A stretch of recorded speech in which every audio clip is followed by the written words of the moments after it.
Boy, you really don't see those kind of clocks anymore. This is a big street side clock, everyone. Still in operation to this very day. And it is also a very windy day. But what's up, you guys? Chet-Guthrie, the Dream Poet here, coming to you all from beside the railroad tracks here in what is Ottawa, Tennessee. Or at least what used to be Ottawa, Tennessee. You see, guys, from about 1872 to about 1919, this was a county. Yes, it was called James County. James County was the 96th county in the state of Tennessee. Well, to this day, you guys, what am I trying to say? To this day, you guys, it no longer exists, but some of the areas here in town do tell the story of what was once James County. So without further ado, you guys, we're gonna get off this noisy highway and we're gonna check things out. So without further ado, let's do it. Anchor down. First thing though, I kind of wonder if this street clock is from the 1919 / late 1800s. Who knows, maybe this giant clock is from the days of James County. Or maybe even these rocks right here does look like it used to be a foundation of some sort. More or less, it was probably just kind of like a part of a walkway, but you never really know. This building, however, which is now a quilt shop, I do believe this is one of the last buildings standing from when this was still James County. You look upstairs, you look at the old wood and the old furnishing. That's something that you only see about the early 1800s. Or not early 1800s, early 1900s. And if you look in there, that is original wood. So I would say this building is from around the day of when all of this was James County. See, look at the wood right there. That is definitely old. Let's take a look at the glass. Or not the glass, the wood. I mean, this building is pretty ancient, so I would say, this is from the remnants of from a county that no longer exists. However, if it's one thing, there is one building that is officially from the days of James County, which we're going to drive over to it right now and we're going to check it out. And that is the James County Courthouse.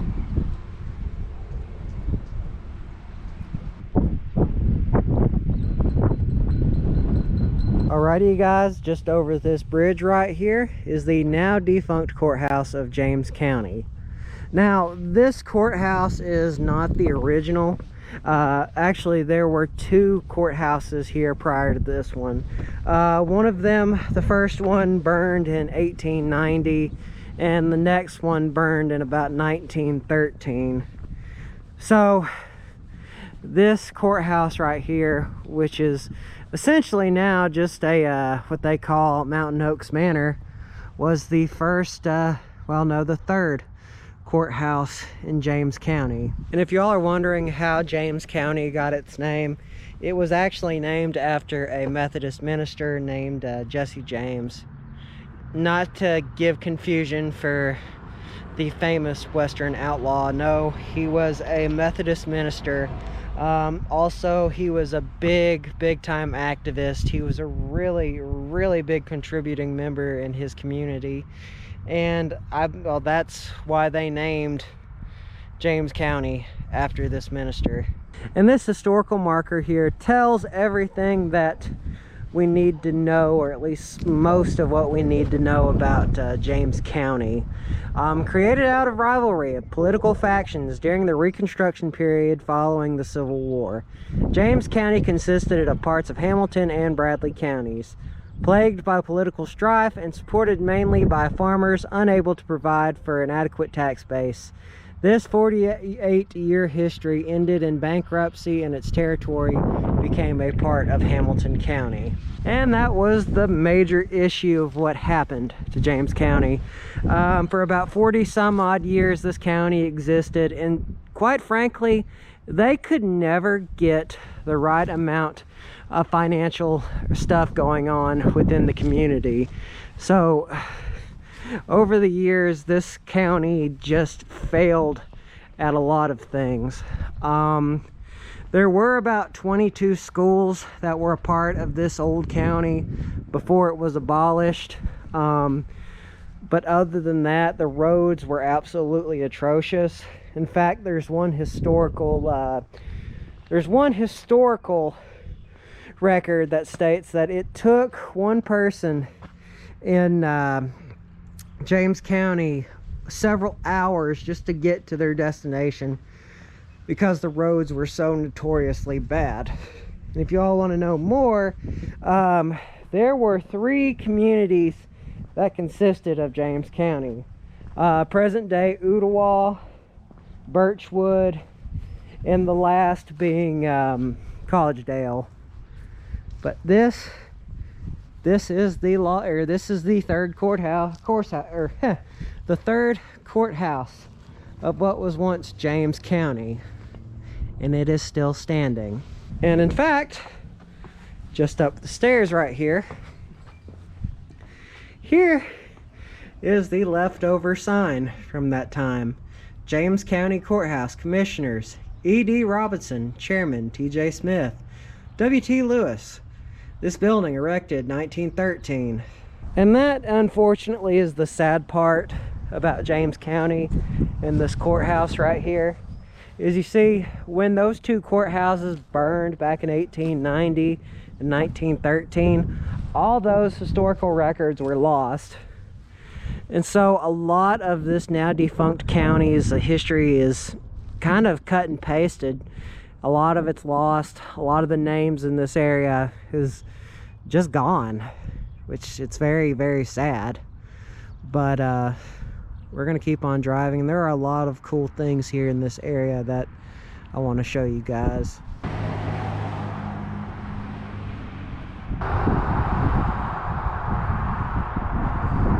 Well, this is interesting. This just caught my eye.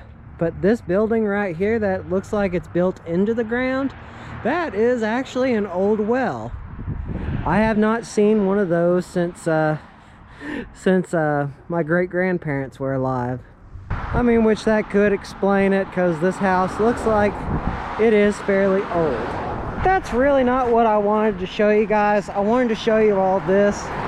This is a restaurant that is down here in Ooltewah.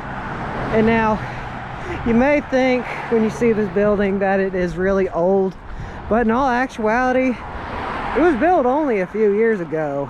And now I really love how they did this cop car. Look what it has. James County Sheriff. I really love how they have, they are definitely keeping the spirit of James County alive. That is a true blue cop car from that time period. And just look how beautiful it is. But anyway, guys, this is the Whistlestop here in Ooltewah.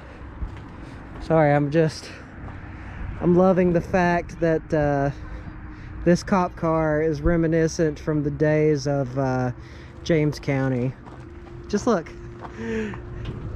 Check that out. That is a really cool little red light that they got there.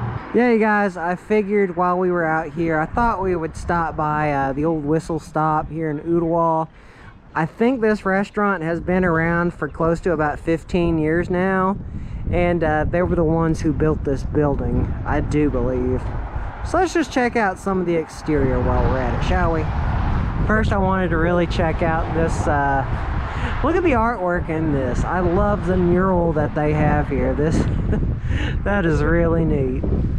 Now, I have heard that this restaurant is really good. In fact, during the weekends, just check that out. That is really, really cool. On weekends, you have to call in for a reservation to get in here. Just check that out. That is awesome that they have an old school Chattanooga brick right there mounted into the wall. But anyway, This restaurant has a lot of really good food, and overall it is just really built classically. Like, it makes you feel like this is from the days of the railroads. Now, in the comments below, if I am wrong, let me know. But honestly, I think this thing was built back in the 2000s. It just looks really old. That is a really, really awesome building though. And of all things, it is built by beside the railroad tracks, which again is a reason why they call it the Whistlestop.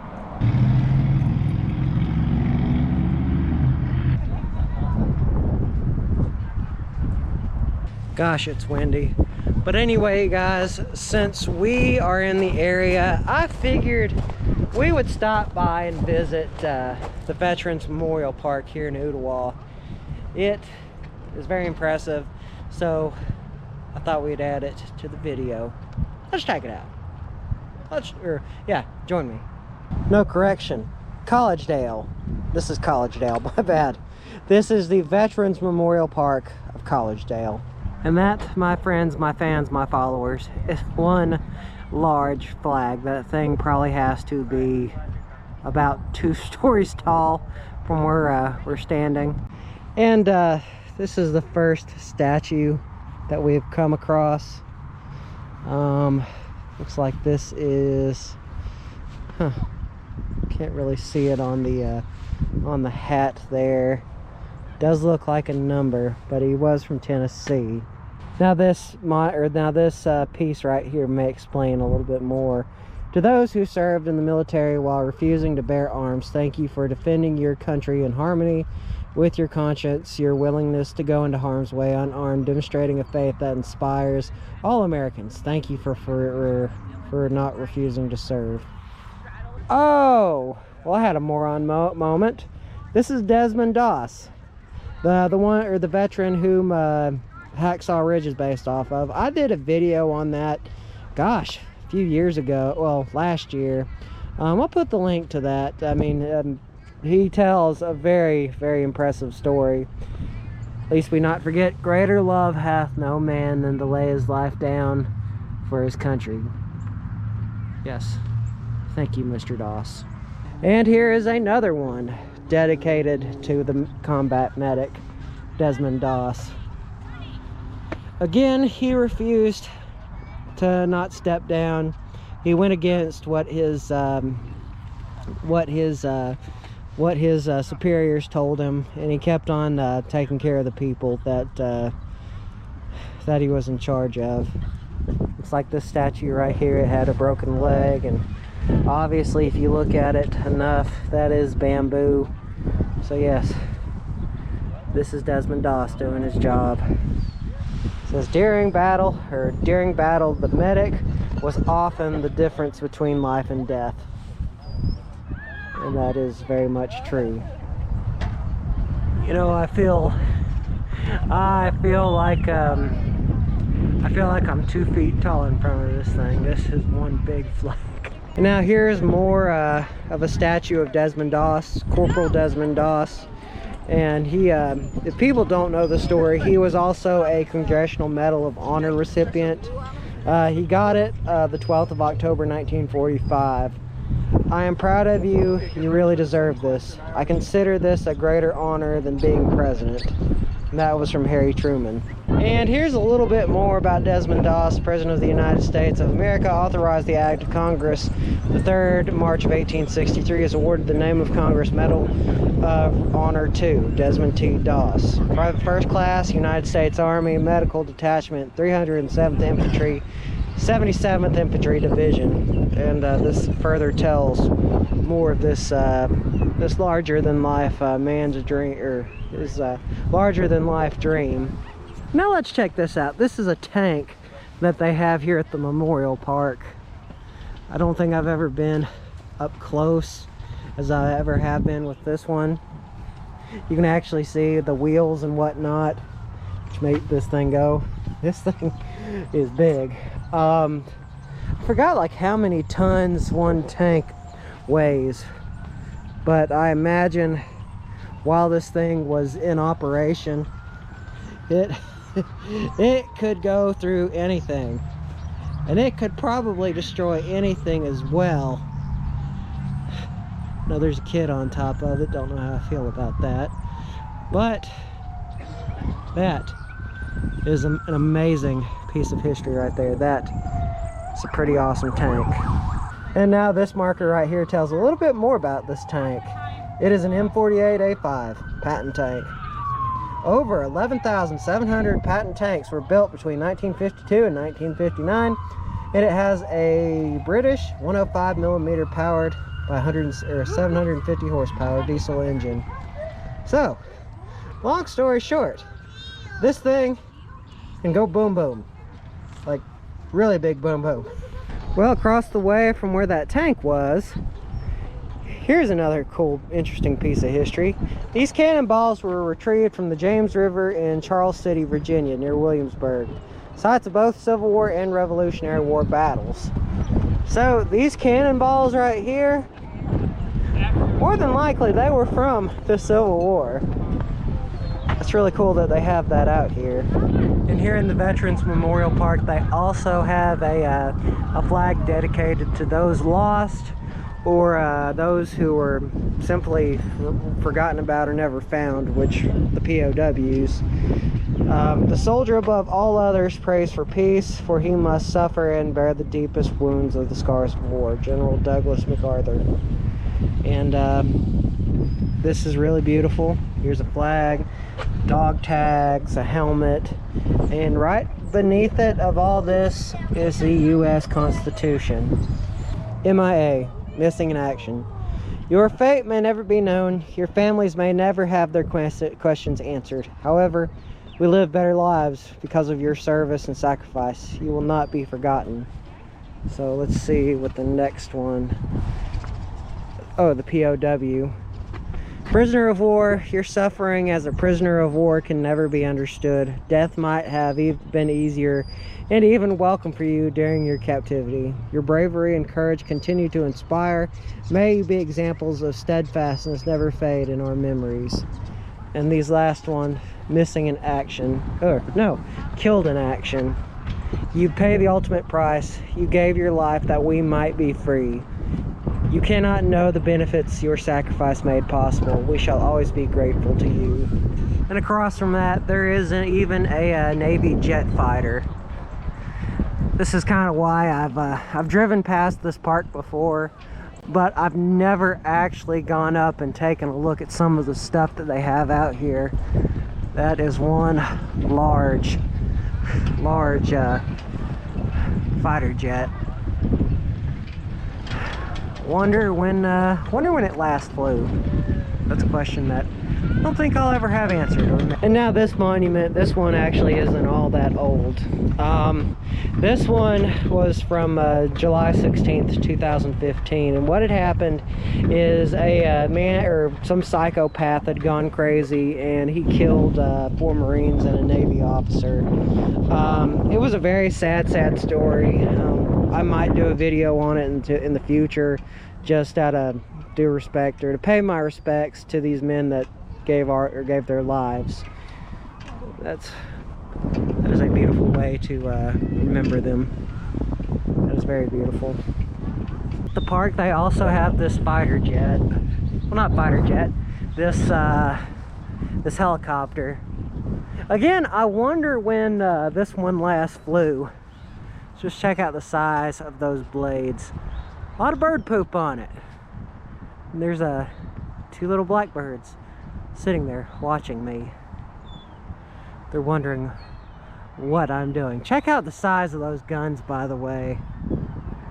That I would not want to be on the receiving end of those. Now this one's interesting. Honoring all women who have served, are serving, or will serve honorably in the United States military. Why I say that is, here is a statue of a woman in uniform. You can also kind of see all the various different types of medical equipment. You can see that there's pills in there. I love the detail in this, by the way, like the scissors. these. I don't like these. And yeah, medical bottle. Thank you, women who are surfing in the United States Armed Forces. I haven't seen one of these things in a while. This is a destroyer's anchor. Those things probably weigh about 4 or 5 tons. You don't want to try to pick up one of those. But it looks like this monument right here is dedicated to the merchant marines. You were the individual entrusted with transporting and supporting our fighting forces overseas. The missions were dangerous and mortality rates exceeded those other than military branches. Your service was too long overlooked. We acknowledge and commend the value of your efforts, and thank you. Yeah, I mean, I do agree with that, because merchant marines, people don't know, people don't understand how hard of a job that is.